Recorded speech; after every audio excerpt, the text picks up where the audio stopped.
Hello everyone, welcome to Carnage Candy. I'm Greyson, this is Shaun, and today we've got a pretty fun video for y'all.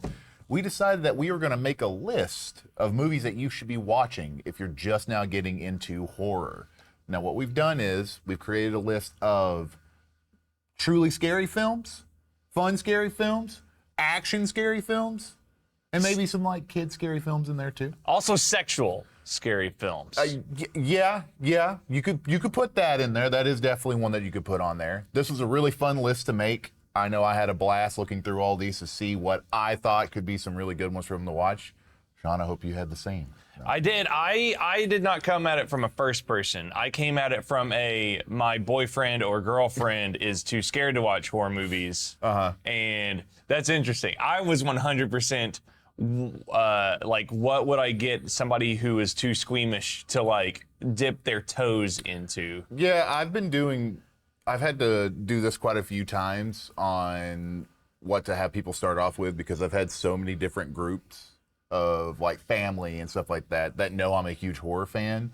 So I'll have different types of first timers come up. They'll be like, what's the goriest movie I can watch to start off with? Okay. And it's like, I don't know if you want to go down that route, but okay. Or what's a good found footage to start off with? So I kind of had like a different, I more looked at it as genres of horror to like start somebody off in. Yeah, I think that's why I included a couple of, this will get them in through humor. This will get them in through sex. But make sure and like and subscribe the video if you haven't yet, and you can support all our content on patreon.com/hangtime, including the Carnage Candy channel right here. Grayson, take us off. Where are we going first? First movie we're going to kick it off with is one that I don't think many people know about, but what if you had the idea to mix the Goonies with the Universal Monsters, and you put it all together in one slamming film? You get the Monster Squad. So sick. I just recently watched this with my girlfriend who had never seen it before, and she was angry that she had never watched this movie. It is frustrating that people don't know this movie exists, because I think this is like a VHS generational thing. Because if you saw the cover to this movie, you saw it, because it had Frankenstein and Dracula and the Mummy and the Wolfman on the cover, and then like this group of kids on the hood of a car. Yep. And then like this guy who is the Wolfman, but they try to sell it like he's part of the crew. But man, it didn't do well, because this was a different idea for the time that it came out. Like, nobody ever thought to make a horror movie for like teens at this time, so it did very poorly. It sucks because it's got a great eclectic cast. The effects are pretty freaking fun, and it's got one of the greatest prep montages of all time. It does. Because they're building like crossbow bolts in wood shop, and then like making silver bullets. Like it's so good. It also has a lot of heart. There's a scene in the movie, it actually just passed by, to where Frankenstein's monster has the roof collapse. And one of the kids says, we have to help the monster. And the main character tells him, don't call him a monster. He died saving us. And it's really heartfelt, because, you know, there's a scene to where Frankenstein like gets emotional because they have a mask that looks like Frank, and he's like, scary. So he's just trying to not be a scary monster the whole time, and they're like, no, we're not going to let you have that anymore. Like, you're a good guy. You're Frankenstein's monster is kind of like the sloth. He is 100%. He film. is the sloth of the movie. And this is something that I think everybody needs to watch this. Before the Avengers, you had the greatest assembly ever made. We're assembling a team. Oh, man. All right, next up. Oh, man. I think this one's kind of a given. This is a given. I'm going to take this away from you. So I watched this when I was 11. And, or let's see, maybe 10 or 11. And when I saw this as a kid, it was hardcore. Like, I watched it like this. It wasn't Exorcist scary, but go ahead, Grayson. It is the eternal Wes Craven classic, Scream, where we have a cast of people that I kind of already knew. Yeah. Because, well, at least I thought I knew them all. But Drew Barrymore and Neve Campbell like became my girlfriend instantly. Of course. And I think it was it turned me on to whodunits Yeah, of as well. course. And I think that's why it's so cool. It's like a huge mystery of who the killer is. It's Scooby-Doo. It is Cranked up. It is like an insane rated R Scooby-Doo. It is. I think why I would put this on an intro to horror for somebody that was new, or if you're introducing someone new to horror, is that number one, though, it's funny. Yes. Number two, it makes fun of horror movies, and number three, the mystery will make their curiosity will kind of dilute the horror. Yeah. A little bit. And even though like everything that happens in the movie is like totally messed up, right? And it's very violent, but the fact that they're gonna be thinking like, I just want to know who the killer is. Yeah. Like that might make you or whoever you're watching it with a little more open to the gore fest that's happening. Next up, Grayson, go for it. I'm so excited. I think that anybody from our generation who was born in the 80s, when this movie came out, it was our Indiana Jones. I'll go out and say it. This was our Indiana Jones because you got action and you got horror, and you had probably one of the coolest leading characters ever. Yeah. This mummy movie was an event. Yeah. Okay. It was a big deal. I saw this movie, immediately went to the toy store and bought as many of these toys as I could. Yeah. I mean, tomb raiding, action-packed, flesh dissolving.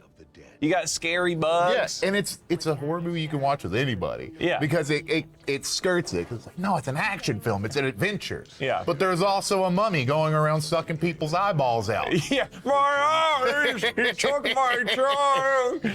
And you got the little bugs that go into their skin. Yeah, it's pretty hardcore. It's a hard PG-13. Yeah, it is. Yeah, and I think any blood or if it was any gore would have done like a disservice to the movie. But yeah, also, if you are like trying to affirm if you are straight, bi, or gay, not gonna work here. Rick O'Connell he'll take for a ride. Yeah, you're just gonna be more confused because you're trying to understand what sex or gender spectrum you're attracted to. You got Brendan Fraser and Rachel Weisz at the same time. You're in trouble. And you're in trouble. Also, Arnold Vosloo is the mummy. He's fine as shit too. Yeah, it's bad. The CGI in this holds up pretty well too. Yeah, it's not the worst. For the time, it's, looking at it now, there's better, but for the time that it came out, this was incredible. Yeah. The mummy looks great every single time you see him, though. Mm-hmm. It's fun. It's like, the CG is, it's bad enough to go, oh, it hasn't aged well, but it's not bad enough to make fun of. No, not at all. So, I mean, not see anybody ever make fun of the mummy. Yeah. Unless it's a Tom Cruise. All right. Then you can go after that one, I guess. Yeah. There you go. All right, Gray.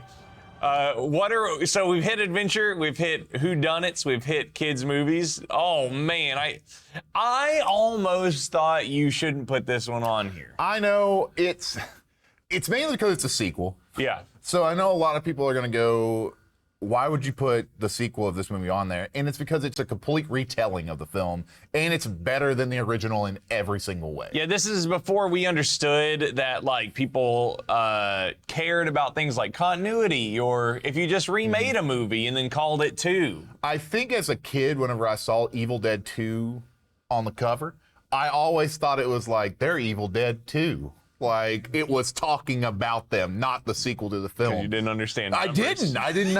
Well, I didn't understand why this was on the cover until I found the other Evil Dead movies, because this is where I started. Yeah, I started with Evil Dead 2, and then I worked to Army of Darkness, and then backwards to 1. Gotcha. Which was not fun for a little 13-year-old Grayson. So as a kid, so you're asking yourself again, why Evil Dead 2? It really is just a retelling of 1, but far better. It's also the greatest horror comedy ever made. Yes. It is a little bit irky because there is some body horror stuff, but it's done in like creative. It is. It's so over the top. Yeah, it's so ridiculous that it's what if the Three Stooges was gory? Yeah, yeah, absolutely. I think this might be the oldest one we have here. I'm not sure if it's. I'm pretty sure it is. But it is. I think this is one of the biggest door openers. Yeah, you see the wire. Yeah. This is one of the biggest door openers. I think this will be a good litmus test. Is that what the word litmus? I think so. Litmus test. If like you could go. If you watch this with somebody and they're like, oh, that wasn't that bad at all. Then you can open up a whole new world to them. But if they watch it and go, I don't know about Evil Dead 2. Yeah. Then you know to pull it back. Yeah. Bring it in a little bit and start off a little slower. Close that door. Maybe open it. Maybe open it after you circle back. Oh man. So we do have a video coming soon about politics and horror, and this is a great sci-fi segue into this kind of like, oh no, horror can be more than. Yeah, it could be smart. It could be very political. It can talk about what's going on in the world at that moment. And that movie is They Live from 1988, one of the greatest years ever, because it's when I was born. Not Grayson though, because he's young. You can also bring in a wrestler and show off how amazing they can do in films. Yeah. So this is a John Carpenter movie. If you're new to horror, or if your partner in this journey is new to horror, it will be a name you will come to know very well. Yes. But we have Roddy Piper, the wrestler, who has my dream body, and he's got these sunglasses. And when he puts them on, he sees the real world. It's like a veil. We live in a veil. Not unlike, it's like the Matrix was in a pair of sunglasses instead. Pretty much. And we know that there are some kind of invaders that are influencing society and kind of the capitalistic machine. And very, very paranoid delusion sci-fi action film. If you've seen the alien with the obey underneath it, that's They Live. Yeah, this might be one of those things where you didn't know where the reference came from. Do bubblegum and kick ass. Look at that. There you go. These old 80s shotguns. Uh-huh. Also, I think this is like a good. It's more than horror, right? It just has horror elements. And more than anything, it has the best back alley brawl of all time. It does. We have Keith David fighting Roddy Piper for a solid 10 And minutes. you have a wrestler who understands how to protect somebody and how to properly slam them on the ground. You're going to have an amazing fight. Yeah. But They Live is a great segue. Honestly, that's probably, if they like the humor and kind of tone of They Live, you might want to show them like Little Trouble in China or Big Trouble in Little China. Yeah. You might want to go over and be like, okay, let's sneak some Halloween in there. Put in some Escape from New York to really kind of change the genre up to a different type of horror. So you can get them what They Live to invent or to create a new Carpenter fan. You could get him into Christine and then Prince of Darkness. It goes all over the place with John Carpenter, and that's why he's such a great director. Yeah. Oh, man. All right, Grayson, you lead on this one because I've only seen this one once. I remember when this movie was coming out, whenever I was in my teens, I had a subscription to Rue Morgue and Fangoria. And whenever this movie was getting made, it was huge on both of those. Okay. And I was so mad because they didn't play it anywhere near us. And the twin sister and their mom went and saw it, and I was so jealous about this. All right, what was it? This is Shaun of the Dead, another really good horror comedy. And it's another one to kind of put a test on because there is some gory stuff in this one as well. Yeah. There is a scene to where a person gets pulled apart that's pretty graphic. But it's so smart and it's so funny in the way that they kind of combined all these zombie movies into one and just have fun with it. See, I never saw this because his name was Shaun. Yes, I can and understand. it was like one of the only times in my life where his name was spelt like mine. Yep. That I've ever seen. And as soon as I started waiting tables, you can say goodbye to me ever watching this movie. Oh, yeah, I could have. Hey, I'm Shauna. You take like Shauna did. Oh my God! And so I was like, cool. I'll never watch it. Which is a shame because it's a phenomenal zombie film. It is. And this is kind of like a dilutement to comedy, right? Because it is making fun of the kind of buffoons in a zombie apocalypse. Yeah, and it also shows how they can stop humor and get very serious very fast. Because there is a point in this film to where they drop the comedy and they just get, oh my God, serious for a while. I'll admit, the first time I saw this, I got a little emotional at one of the scenes in the film towards the end. But it holds up to this day. Like, anytime I see this movie on, I stop and I watch it no matter what. How many times have you seen this? Probably over 100 times. Oh, yeah.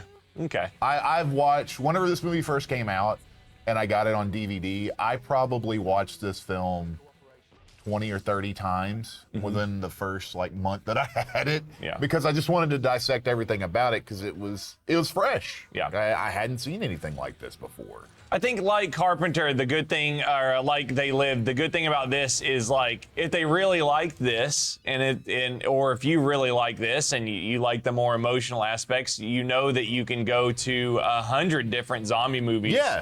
Following it up. For sure. So, this one, I would say this more than anything, that might be on this list, that might be the best on this list for intro to horror. It is. A lot of people will know Simon Pegg as well Yeah. because of our Mission Impossible and Star Trek and stuff like that.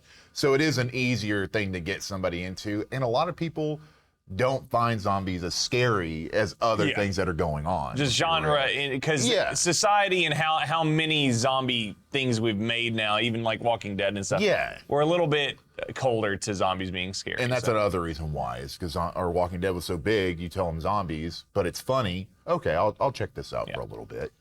This next one was on my top 10 all-time horror movies. This is one of my favorites of all time. It's one of the most incredibly packed ensemble casts of all time. Like, if you look at who's in this movie. But Body Snatchers meets High School in The Faculty. This is one of these movies that got buried by Scream. Everybody thought it was Scream with aliens. And it's not totally wrong, but I think that it's funny. I mean, Selma Hayek, Robert Patrick, Elijah Wood, Jordana Brewster, Usher. You got Jon Stewart. Jon Stewart's in it. You got Josh Hartnett just looking hot as shit. But aliens have taken over the school.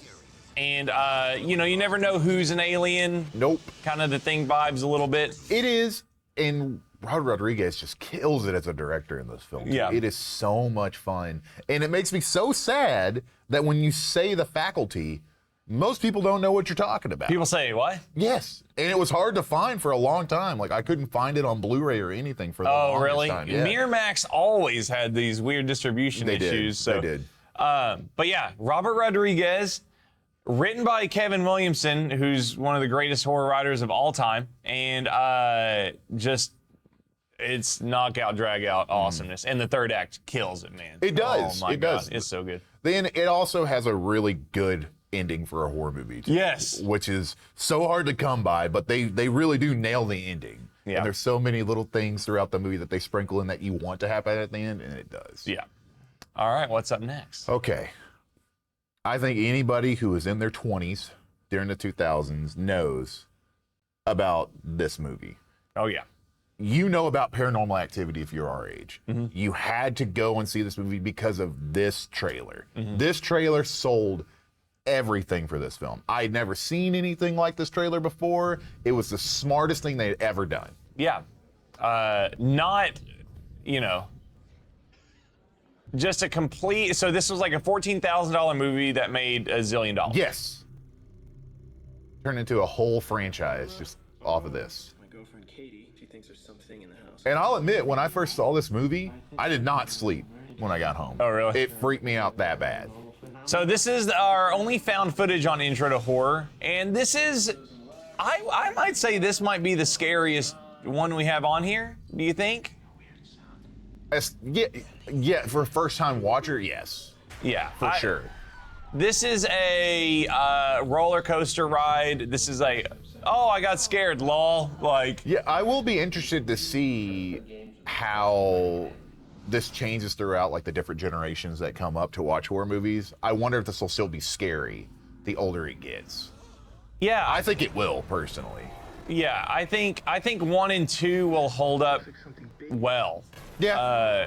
I think this one will hold up the best because I love movies where things just feel so hopeless. Yes. And just like, okay, they're screwed no matter what. And I think that's why I think every other movie that's like that is a little too hardcore Yes. for an intro to horror. But this one is such a light, not light, but loud noises, scary scenes, raw horror movies. Yeah, So, and I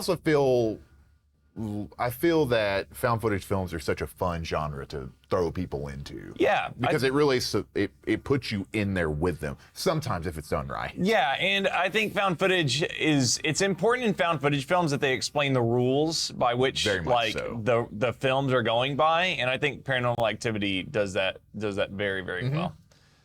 All right, next up, I'm gonna get you guys with a little bit of sex. Every one that Grayson brought up, I was already like yes. So I threw in this classic starring Megan Fox and God, the dumb girl from Mean Girls, Amanda Seyfried. Amanda Seyfried. Yeah. This is Jennifer's Body, Succubus. Saw this in theaters. Yes. So this is like post Transformers Megan Fox at her super hypest. And Jennifer's hot, I'm not gonna lie. And Amanda Seyfried is not hot, apparently. I don't God. Whatever. She's got glasses Yeah, on. exactly. Oh, It's that old trope. she's got glasses and a sweater. She's hideous. Yeah, she ain't what she seems, dude. She is something else, and she will do anything to get it. But it kind of explores sexuality. It explores high school attraction dynamics. Obviously, hell yeah, it's a good one. This is made by Diablo Cody, isn't it? I think so, yeah. The same person that did Juno. Yeah, but I'm not positive. I'd have to look it up. But it's just like it's an easy in. It's funny. It's like a black comedy. So you can laugh at it. You can find everybody attractive. But it's well made. It got written off as like a dumb horror movie. Yeah, it did. And it like semi is, but the production value is really high. It is. And the performances are good. Like Megan Fox, like really, really plays it. She does it. She does a great job. Yeah. So check it out. It's probably one of her best acting films that she put out. Legitimately, she does a really good job in it. Yeah. And finally, our last one on the list is an eternal classic from Steven Spielberg. Yep. There's a conspiracy theory that Steven Spielberg made this movie in secret, like Tobe Hooper, who made just about most iconic horror film ever made, Texas Chainsaw Massacre, like he wasn't capable of making this. Which is ridiculous. That's why I like hearing Mick Garris talk about it and be like, no, Toby did this film. Yeah. It'd be like saying that, I don't know, I can't think of a comparison. Zemeckis didn't do Back to the Future and stuff like that. Yeah, it's such a stupid comparison. But this is Poltergeist from 1982. This one, besides Paranormal Activity, the only reason I wouldn't say that this is the scariest one is because the effects might have aged to where they're not as creepy as you would think. Yeah, a lot of it does hold up pretty well. I went back and watched this and the remake about 4 or 5 months ago, just because I wanted to see like a comparison, and it still looks pretty good. Yeah. They did a really good job. You've got Craig T. Nelson and I think Deborah Winger, who is the #1 mom of all time. But yeah, I think like this made a generation of children afraid of clowns. Yep. This movie was rated PG, even though it has somebody ripping their own face off. I remember the movie store that Shauna and I used to go to all the time. I would walk in and there was a guy that would always have this on the screen because he loved horror movies, and this was the only one he could watch in the actual store. That's so funny. Yeah, I remember that to this day. That's wild. It was the one on the square in our town. Where Kelly Wilson got kidnapped by a demon cult, and nobody knows what happened to her. That's a true story. You can look it up. Sure can. But I think that the main reasons I wanted to put this on here was because if you like Stranger Things, if you like Super 8, like this is like Goonies. This is why Stranger Things is the way it is. This is one of those, like, the aesthetic is completely ripped. It is. From costume design, tone, that kind of stuff. Insidious takes a lot from this as well. Yeah, for sure. A lot from this movie. Yeah. But I don't know, man. I think if I was showing people, I think this isn't the scariest one. It's not, I don't know. It might be the best one out of this list to me. But I think this is the one I would do first. It checks a lot of boxes for somebody who's getting into horror. It does have the scary moments that you want for somebody to see in a horror movie, but it doesn't take it too far. Yeah. It's the perfect balance of everything. I think I would start with this one because, or for yourself even, because you will know immediately if you can go bigger or smaller. Yes, 100%. Than Poltergeist. It's a perfect dead middle ground. Mm-hmm. And the fact that it was PG should tell you that, like, at least in the 80s, they thought kids would be able to handle it. There was no rules back Yeah. then. There were no rules in what these kids were seeing, let me tell you. But yeah, intro to horror. Yeah, I'm sure that there will be other ones that we will see down in the comments. If you do have some other ones, please put them down there. We might do another list. There are quite a few that we had on the list that we didn't put on this one, because there might be another one that we say, like, more advanced intro into horror. Yeah. But this is a fun thing to kind of look at over the weekend. I had a lot of fun putting this together. Yeah. So make sure and like and subscribe. Leave a comment if we missed anything, and make sure and go check out patreon.com/hangtime and support content like this here on Carnage Candy. Goodbye. Goodbye, everybody.